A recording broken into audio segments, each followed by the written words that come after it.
Hi friends, welcome to our channel.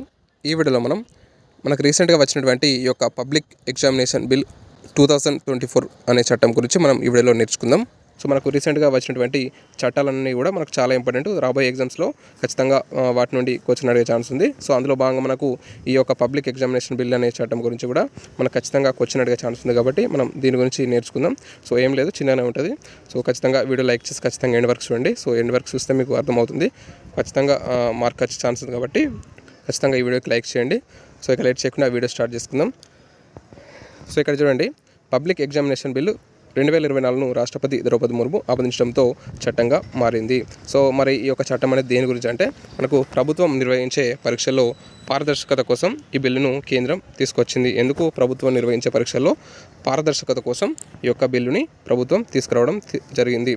So మరి next చూసినట్టయితే, ఈ చట్టం ప్రకారం ఎవరైనా పేపర్ లీకేజ్కి పాల్పడినా, అలాగే మాల్ ప్రాక్టీస్ చేసిన, నకిలీ వెబ్సైట్లను సృష్టించిన, అలాగే 3 ఏళ్ల నుంచి గరిష్టంగా 10 ఏళ్ల వరకు జైలు శిక్షతో పాటు ₹1,00,00,000 జరిమానా విధించడం జరుగుతుంది. సో మనకు ఈ యొక్క చట్టంలో భాగంగా మనకు ఎవరైనా పేపర్ లీకేజ్ పాల్పడినా, అలాగే మాల్ ప్రాక్టీస్ చేసిన లేదా నకిలీ వెబ్సైట్లను సృష్టించిన 3 ఏళ్ల నుండి గరిష్టంగా 10 ఏళ్ల వరకు జైలు శిక్షతో పాటు మనకు ₹1,00,00,000 జరిమానా కూడా విధించడం జరుగుతుంది. నెక్స్ట్ చూసినట్టయితే, UPSC, SSB, RRB, IBPS, NDA వంటి ఉద్యోగ పరీక్షలతో పాటు నీట్, జేఈఈ, అలాగే సియుఈటి వంటి ఎంట్రన్స్ టెస్టులకు ఈ చట్టం వర్తిస్తుంది. సో ఈ ఎగ్జామ్స్ కూడా మనకు ఈ యొక్క చట్టం అనేది వర్తించడం జరుగుతుంది. సో నెక్స్ట్ చూసినట్టయితే, కొన్నాళ్ళుగా ప్రశ్నపత్రాల లీకేజ్ కారణంగా లక్షల మంది విద్యార్థులు తీవ్రంగా నష్టపోయారు. సో విద్యార్థుల యువత భవిష్యత్తులో ఆటలాడుకునేవారు ఇకపై అలాంటి అక్రమాలకు పాల్పడకుండా ఈ చట్టం తీసుకొచ్చినట్లు కేంద్ర మంత్రి జితేంద్ర సింగ్ పార్లమెంట్లో తెలపడం జరిగింది. సో ఎందుకు విద్యార్థుల యొక్క యువత భవిష్యత్తు ఆటలాడుకునే వారికి ఇకపై ఇలాంటి అక్రమాలకు పాల్పడకుండా మనకు ఈ యొక్క చట్టం అనేది తీసుకురావడం జరిగిందని సెంట్రల్ మినిస్టర్ జితేంద్ర సింగ్ తెలపడం జరిగింది. ఓకేనా. సో నెక్స్ట్, ఏదైనా పేపర్ లీకేజ్కు పాల్పడినట్లు అనుమానం వస్తే డిఎస్పీ లేదా ఏసీపీ స్థాయి అధికారి చేత ఎంక్వైరీ చేయాల్సి ఉంటుంది. సో ఇది కూడా మనం గుర్తుపెట్టుకోండి, డిఎస్పీ లేదా ఏసీపీ స్థాయి అధికారి చేత ఎంక్వైరీ చేయించాల్సి ఉంటుంది.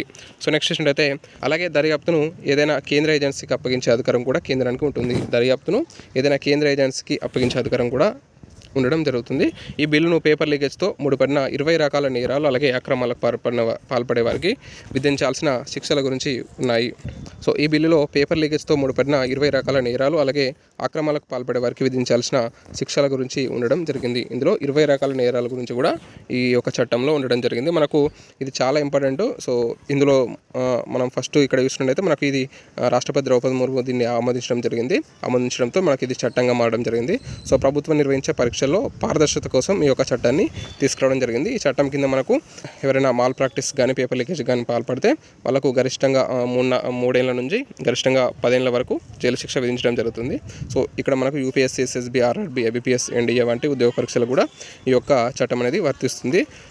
సో మరి ఈ యొక్క పేపర్ లీకేజ్కి పాల్పడినట్టు అనుమానం వస్తే వాళ్ళని మనకు డిఎస్పీ లేదా ఏఎస్పీ స్థాయి అధికారి చేత ఎంక్వైరీ చేయించాల్సి ఉంటుంది. అలాగే మనకు ఇందులో 20 రకాల నేరాలు, అక్రమాలకు పాల్పడే వారికి విధించాల్సిన శిక్షల గురించి ఈ యొక్క చట్టంలో ఉండడం జరిగింది. సో మనకు ఈ యొక్క చట్టం గురించి మనకు ఇది చాలా ఇంపార్టెంట్. రాబోయే ఎగ్జామ్స్లో ఖచ్చితంగా వచ్చే ఛాన్స్ ఉంది. కాబట్టి ఖచ్చితంగా వీడియో లైక్ చేయండి. సో ఇక్కడ చూడండి, మాస్ కాపీయింగ్, ఆన్సర్ షీట్ తారుమారు, అలాగే ఓఎంఆర్ షీట్లను ట్యాంపరింగ్ చేయడం వంటి నేరాలు ఈ జాబితాలో ఉన్నాయి. మాస్ కాపీయింగ్, ఆన్సర్ షీట్ తారుమారు, అలాగే ఓఎంఆర్ షీట్లను ట్యాంపరింగ్ చేయడం వంటి నేరాలు కూడా ఈ యొక్క జాబితాలో ఉండడం జరిగింది. సో ఇది ఈరోజు వీడియో. ఈ వీడియోకి మీరు నచ్చినట్లయితే ఖచ్చితంగా లైక్ చేయండి, షేర్ చేయండి, అలాగే సబ్స్క్రైబ్ చేయండి. Thanks for watching. Thank you.